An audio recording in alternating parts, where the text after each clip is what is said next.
હું રાકેશ પંડ્યા આપ નિહાળી રહ્યા છો અડીખમ ગુજરાત। વડાપ્રધાનના મહત્વાકાંક્ષી નલ સે જલ પ્રોજેક્ટમાં મહીસાગર જિલ્લામાં આચરવામાં આવેલા ₹123 કરોડના તૂતિંગ ભ્રષ્ટાચારે સરકારી તંત્રની પોલ ખોલી નાખી છે। વાસ્મોના અધિકારીઓ અને ખાનગી એજન્સીઓના મેળાપીપળામાં થયેલા કૌભાંડને કારણે ઉનાળાની શરૂઆત પહેલાં સંતરામપુર તાલુકાના અનેક ગામોમાં પીવાના પાણી માટે હાહાકાર મચી ગયો છે। આ કૌભાંડમાં જેની સામે સૌથી વધુ ₹9 કરોડથી વધુની રિકવરી નીકળે છે તે મુખ્ય કોન્ટ્રાક્ટર નિકુલ પટેલ હજુ પણ સીઆઈડી ક્રાઇમની પકડમાં આવ્યો નથી। તપાસ દરમિયાન બહાર આવ્યું છે કે સંતરામપુરના ડોળી ગામમાં ₹4.14 કરોડ, ઉખરેલી ગામમાં ₹3.50 કરોડ અને સુરપુર ગામમાં ₹1.45 કરોડના ખર્ચે થયેલી કામગીરી માત્ર કાગળ પર જ સીમિત રહી છે। એજન્સી દ્વારા વર્ષ 2021થી કામ શરૂ કરાયું હોવા છતાં સ્થળ પર પાઇપલાઇનની ઓછી લંબાઈ, હલકી ગુણવત્તાનું કામ અને અધૂરા ગઢ જોડાણો છતાં ખોટા ઇન્વોઇસ બનાવી સરકારી તિજોરીમાંથી કરોડો રૂપિયા હડપ કરી લેવામાં આવ્યા છે।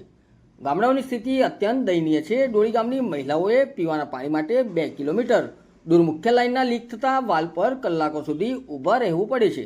કાગળ પર યોજનાઓ પૂર્ણ હોવા છતાં નળમાંથી પાણીનું એક ટીપું પણ ટપકતું નથી।